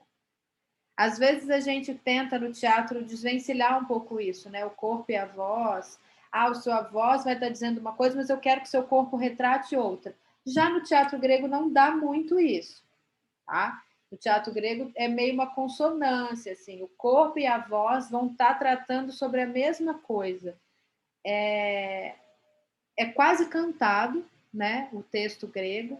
E a ideia do coro, né? O coro não necessariamente coral, como a gente entende hoje, tá? Mas o coro, o que que é? É uma fala, é um personagem, só que ele tem várias vozes, né? Esse coro, ele representa, às vezes, a sociedade e, às vezes, a voz de comando. Então, para as meninas que estão aqui e que acompanharam o trabalho do outro curso que eu dei de oficina de teatro, para as meninas que atuaram especificamente no espetáculo, né, estamos aqui com a Kelly e com a Giovana, as vizinhas seriam esse personagem de coro, né, porque as vizinhas, elas às vezes retratam uma voz do além, às vezes elas retratam uma voz, a própria voz, né, a sociedade em si querendo falar e jogar na cara daquelas pessoas as verdades, e outras vezes elas vêm de cima para baixo, né? É um pensamento que surgiu daquele momento. E na Grécia isso acontecia, né? Então o coro, ele tem uma fala junta. Muitas vezes as vizinhas desse espetáculo que eu estou dizendo para vocês, que depois eu posso passar para vocês o texto, elas eram uma conversa. O coro não, ele é uma atuação em conjunto. São 5, 6, 10, 20 pessoas falando a mesma frase ao mesmo tempo. É um pensamento que vem gritado, né? Gritado não no sentido de volume, mas assim, são muitas vozes querendo dizer a mesma coisa. É nesse sentido que eu disse para a gente já ir começando a caminhar nesse pensamento. Vamos ver se a gente consegue, com essas vozes de coro, jogar na cara dessa sociedade o que está acontecendo, para quem sabe assim a gente consegue ser ouvido, né? Quem sabe que o que está faltando aí na sociedade é um pouco de teatro grego, para ver se esse povo acorda, pelo amor de sei lá quem. E não sei mais nem o que dizer socialmente, porque a gente está vivendo num período de desumanização tão gigantesca que é um tropeço, é uma rasteira atrás da outra que a gente já não está mais conseguindo nem conviver com isso. Mas vamos continuar.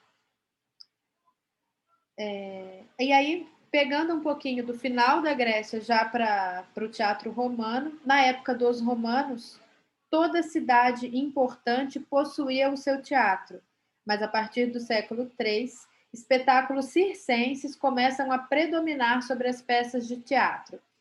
Os espetáculos circenses eles vêm para substituir um pouco a comédia grega, né? Então, na época do período romano, a gente vem com essa questão do circo, né? Para, de uma maneira, entre aspas, mas muito entre aspas mesmo, né? Alegre, tentar retratar uma maneira de sobreviver e conviver melhor em sociedade. Então, como eu disse, o teatro, ele vem, a base dele é educacional, é tentar formar a sociedade para que se consiga conviver da melhor maneira. Por mais que se tenha governantes, por mais que se tenha um líder, uma pessoa que vai guiar, que essa é a diferença que eu, pessoa, ainda não consigo entender por que socialmente a gente ainda não conseguiu viver assim. O poder sobrepõe o governante, né? A gente tinha que saber que o poder é de quem está embaixo, o poder é de quem escolheu esse governante. E ele simplesmente vai guiar da melhor maneira as ideias e não sobrepor uma ideia sobre nós, né? E essa confusão aconteceu socialmente há um tempo e vem perpetuando. E eu acho que aí a função do teatro, de jogar na cara socialmente, falar, acorda para a vida. Você é a voz. Você é o comando. Foi você que colocou aquilo lá, né? Acorda para a vida. Tropeça e cai de cara no chão e, pelo amor de Deus, perca a memória e volta de novo. Porque não tá dando, não, gente. Desculpa, às vezes eu falo umas coisas que não tem muito a ver com a aula, mas vamos lá. Deixa eu achar mais um pouquinho aqui sobre o teatro grego para vocês. Eu separei alguns textos e, se vocês quiserem depois pesquisar sobre eles, quiser marcar aí, vocês vão reparar que meus livros eles são assim extremamente novos, eu acabei de adquirir, tá? Então assim, as páginas estão todas coladas no livro, eu nunca abri esse livro, ó. Então são livros que eu comprei na época da faculdade eu sempre esqueço o nome. Como que chama brechó de livro, gente? Não é brechó que fala, é outro nome. Sebo. É que eu acho tão cebosa essa palavra, vocês lembram desse nome, né, gente? Mas é tão esquisita essa palavra para mim que eu não consigo falar sebo. Parece, sei lá, parece que é uma coisa que eu vou ter nojo de adquirir. Eu gosto tanto de sebo. Mas, ó, Édipo, Rei Édipo é um texto muito interessante, né? Ele tem um retrato muito explícito de muita coisa que a gente passa ainda hoje, né? Como eu disse antes, a gente às vezes tenta ir por um outro caminho, tenta escolher uma outra trajetória, e quando a gente vê, a gente cai lá no início de novo e está lá fazendo as mesmas coisas, né? Como diria aquela música, como nossos pais. Então, a gente esquece que cada um é um indivíduo e que a gente tem autonomia sobre nós, não desrespeitando o outro. Eu tenho também uma coletânea que são os persas, do Ésquilo, Electra e Écuba. Electra é do Sófocles e Écuba é do Eurípides. Esses são os 3 autores gregos principais. Então, a gente vai se basear nesses 3 para tentar escolher o texto, tá? Tem outros, mas de difícil acesso, é muito complicado de se achar o texto, inclusive hoje, às vezes a gente acha, mas não tem tradução, então é mais complicado. Falando um pouquinho, já que eu citei Electra aqui, a gente ouve muito falar, né, em complexo de Édipo e complexo de Electra, né? O complexo de Édipo, o que seria? Aquela questão que psicologicamente as pessoas estudam o amor idolatrado dos filhos pelas mães, filhos meninos, né, pelas mães. E o complexo de Electra seria o inverso, que seria a menina que idolatra e endeusa o pai a ponto de querer tomá-lo da própria mãe, que é um pouco do que a gente tem no texto brasileiro, né? Senhora dos Afogados, onde a nossa Gi foi protagonista da história, ela saberá falar para vocês muito como é esse sentimento. Bom, tem um texto também que ele é clássico, assim, clássico, óbvio, veio da Grécia, mas no sentido de... Ele foi muito interpretado, ele tem uma trajetória de, sei lá, de perdas e ganhos muito parecida com o que a gente tem muito hoje também, essa questão da violência social, da violência doméstica, que é o Medeia. Né, Gabi? Deixa eu pegar um outro aqui. Ó, a gente tem um outro autor grego que eu disse para vocês também, não está nos top 3. Ó, também é novinho esse livro, vocês podem ver que eu nunca abri, tá? Que é a Odisseia de Homero, mas a Odisseia, ele é uma trajetória de uma sociedade durante 1000 anos. Então, é um texto muito longo, né? Ele conta a trajetória da humanidade durante um período muito grande da existência, e que é bem complexo de ser interpretado, por conta desse distanciamento de início e fim, tá? Então, ele é um texto, eu só trouxe ele para vocês verem que um dia eu abri esse livro, ó. Ele está se perdendo com o tempo, tadinho. Acho que é isso que eu queria falar para vocês. Deixa eu ver se tem mais alguma coisa aqui. Aí também de Homero a gente tem a Ilíada, que também é um texto bem pequeno, super fácil de decorar, né? Aproximadamente 700 páginas de livro. Então talvez ele dê tempo da gente fazer até o final da nossa vida. Não aqui, nesse curso. Então, alguns títulos, né, alguns textos que eu trago para vocês. Aqui nesse texto, nesse livro que eu tenho Medeia, eu também tenho Hipólito e as Troianas, que também é do Eurípides. Deixa eu ver se tem mais algum aqui que eu trouxe. Não, separei só esses mesmos, que eu acho que são os que eu tenho mais afinidade. Mas eu quero que vocês pesquisem, tem muita coisa acontecendo na Grécia, não neste momento, mas em tempos passados. Então, assim, tem muito texto, tem muita história para contar. Essas aqui são as reflexões que eu já presenciei, são reflexões que eu já estudei, que eu gosto. Agora, eu quero que vocês me tragam coisas também, tá? Tentem pesquisar, é óbvio, dentro do tempo de vocês, eu não vou exigir um prazo, vou falar assim, ó, até semana que vem vocês me tragam uns textos para que a gente tenha isso em mão já. Não, mas vamos determinar mais ou menos, até final de fevereiro a gente já ter definido isso, porque até o final de fevereiro a gente já tem um pouco de prática de voz com a Neila, a gente já começa daí para frente a lidar com parte física, com o tato. Então eu queria que a gente já tivesse um pensamento mais formal do que vai acontecer mais para frente, tá? Então eu não vou determinar para vocês, tem que ser todo mundo me trazer, mas quem tiver disponibilidade, quem tiver vontade, faça. Eu sei que às vezes a gente tem vontade, mas não tem tempo, tá? Mas quem tiver, então, disponibilidade, pesquisem no tempo de vocês, tragam sugestões. Ó, Josi, eu pesquisei esse, eu achei que é muito interessante, que tem um pensamento relevante. Então, dentro do resumo que vocês conseguirem achar na internet, pesquisem, me falem, e a gente vai discutindo e em grupo a gente vai definir isso. Combinados? Eu vou tentar até o final desta semana, eu estou com uma promessa de final de semana passada para a Kelly, para a Alice, para a Bia, que eu não consegui cumprir, mas eu tentarei, é porque, além de vocês, eu sou professora de escola, e eu tenho um filho na escola também, e esse filho na escola tem que começar a estudar amanhã.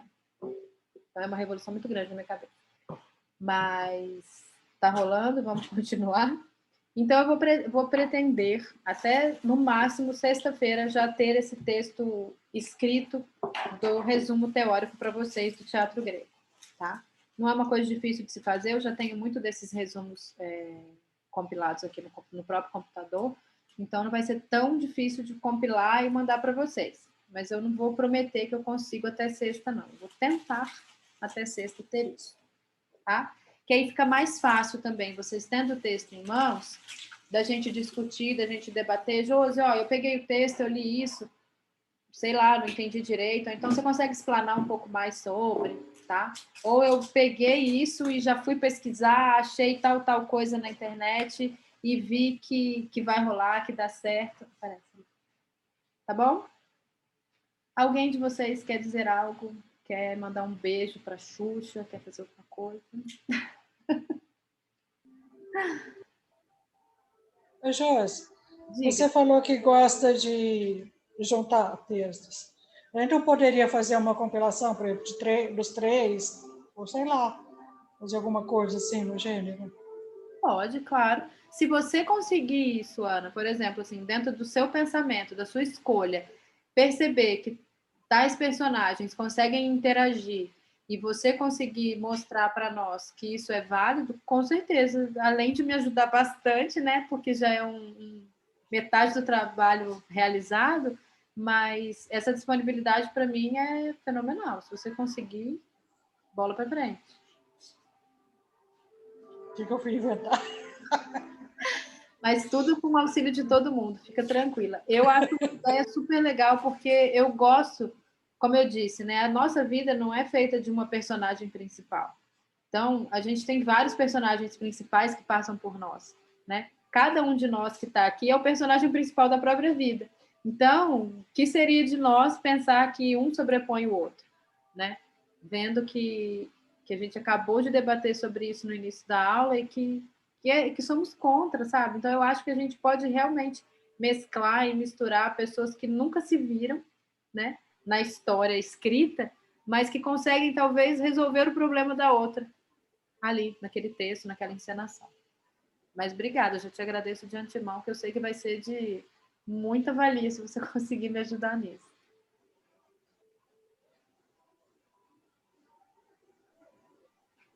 É isso, então? Estamos Posso falar um pouquinho? Pode, Danilo, óbvio. Vocês estão me ouvindo? Estou escondido. Estou no escuro aqui. Hoje eu só fiquei ouvindo. Não, eu queria falar um pouco de Édipo, porque, assim, eu já li umas 3 vezes. Eu amo, adoro. E tem algumas características, não sei se mais alguém já leu, tem algumas coisas muito marcantes, e a Josi até abordou um pouco isso. Primeiro, uma questão literária. Eu, na adolescência, eu li muito livro da Agatha Christie. Não sei se alguém já teve. E os livros da Agatha Christie, eles têm praticamente o mesmo final. Os crimes vão se sucedendo, vão acontecendo, e no final, o último capítulo é basicamente todos os personagens do livro reunidos, e seja o Poirot ou a Miss Marple, que são os 2 investigadores, os 2 detetives principais dela, eles vão fazendo uma narrativa e desvendando o crime, falando o porquê, e explicando o porquê cada coisa vai acontecendo. E eu lembro que a primeira vez que eu li Édipo, eu vi nitidamente esses capítulos da Agatha Christie. Eu falei, nossa, já sei onde ela foi buscar a inspiração, porque a peça toda é isso. Essa narrativa que a Josi deu do destino dele, a hora que a gente vai vendo no texto, ele vai se revelando como se fosse um quebra-cabeça que vai sendo montado até no final que ele vai chegar a essa conclusão de que ele tentou fugir do destino, e ele, na verdade, foi em busca do destino dele. Mas isso vai sendo construído durante todo o espetáculo. E a outra questão interessante é essa questão do destino, porque ao mesmo tempo que ele tenta fugir e ele encontra aquele destino que ele estava traçado pelo oráculo, ele tem um momento da peça que ele traça o destino dele sem saber, que é a hora que ele profere uma sentença antes de saber quem é o réu. E foi o Mike que leu o trecho, né, falando do julgamento sem réu, e na verdade o Édipo faz isso. Ele decreta a sentença sem saber que, na verdade, ele está decretando a sua própria sentença. Então tem essa dualidade, quer dizer, você tem aquele destino, de repente você passa aquele destino que não tem como você escapar, você vai passar, mas também tem aquele destino que você traça para a sua vida. E ele, na peça, ele traça o destino final da vida dele, que é o exílio.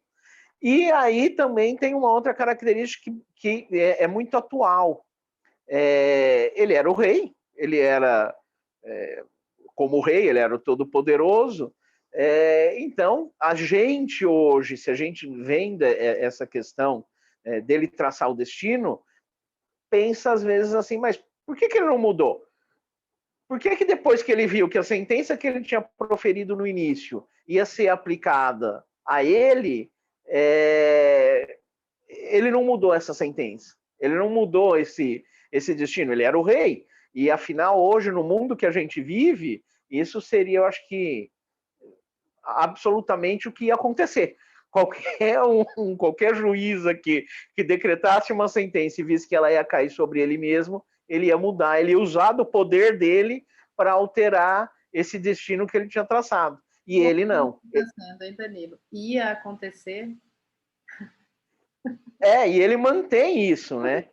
Assiste o jornal aí para você ver se os comandantes não mudam toda hora a regra só porque bateu na porta deles a regra. E o Édipo traz isso, essa questão desse princípio, dessa ética dele se impor a cumprir aquela sentença que ele tinha decretado lá atrás, sem saber que ele estava decretando o próprio destino, né? Então eu acho esse texto fantástico. Como o Danilo relatou agora, ele leva a gente a uma variação de pensamentos e de identificações muito grande, né? Édipo, ao mesmo tempo que é grego, é muito atual, né? Édipo, Medeia é muito atual também. Então por isso que eu gosto dessa mescla, como a Ana sugeriu da gente fazer também, como eu já havia falado também. Eu acho que personagens podem se encontrar, sabe?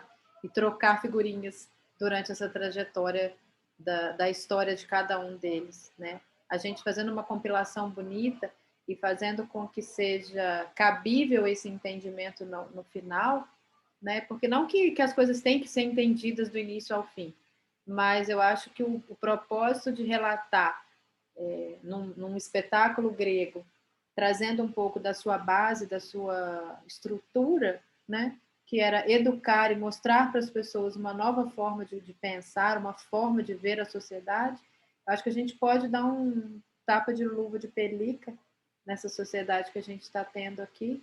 E como a gente vai ter isso virtualmente, a gente vai conseguir atingir não só o público de Araçatuba, não só o público de Birigui, mas o público de qualquer lugar que quiser assistir a gente e depois assistir esse vídeo gravado, né? Porque vai atingir qualquer pessoa. A internet está aqui nesse momento como um salvador da pátria, né? Por menos que eu goste dela, ela está aqui nesse momento para ajudar a gente a mostrar a nossa forma de pensar para várias pessoas ao mesmo tempo e depois para a posteridade aí quando isso ficar gravado. Obrigada, Danilo, pela sua explanação aí também um pouco mais sobre o Édipo e trazendo também um pouco mais do que você já conhece, do que você já vivenciou lendo o texto. É muito importante esse compartilhamento. Obrigada. Deixa eu só dar uma olhadinha aqui se... Sim, a Giovana coloca as mulheres do cais, isso mesmo, Gia. A voz das mulheres, como no texto do Nelson Rodrigues, é colocada como um coro, sim. Tá. Bom, pessoal, agradeço a presença de cada um de vocês que já esteve, que está aqui comigo até agora, né? Espero que os outros também consigam assistir depois da gravação. E para amanhã, eu queria que vocês trouxessem... Não precisem relatar que é pessoal, tá? Caso seja. Mas eu queria que vocês trouxessem uma história marcante, independente do que é. Bom, uma história marcante para nós, para a gente compartilhar aqui. Pode ser até que vocês criem essa história, não tem problema, tá? Eu só queria que a gente trouxesse um compartilhar de ideias diferenciado para que a gente colocasse isso de uma maneira quase prática, Baseada nesses textos, eu vou fazer uma dinâmica com vocês diferente da de hoje, que é só teórica, tá? Então, eu queria que se vocês pudessem trazer uma história de livro, uma história de alguém que vocês conheçam, uma própria história, criar uma história, vai da criatividade de vocês, da imaginação e da própria trajetória, tá bom? Não precisa ser uma coisa muito longa, se vocês forem considerar como página, pode ter uma página de história e já é legal para o que eu pretendo fazer amanhã, tá bom? Josi, Beijo de vocês. a contadora de histórias perguntando, é uma história contada normal ou é uma história lida? Não que não, a lida não seja contada, mas a gente vai ler uma história? Primeiro vai ser lida. Depois, tá. Tá bom? Ok. Calma, não antecipa a prática de amanhã, senão eu perco minhas surpresas. Tá bom? Então tá, pessoal. Se alguém quiser falar mais alguma coisa, a gente ainda tem uns 10 segundos, né? Que já passou de 9h30. Mas eu deixo ainda uns minutinhos para se alguém quiser falar alguma coisa. Boa noite mais uma vez. Obrigada, viu? Até amanhã. Boa noite, pessoal. Por a calma.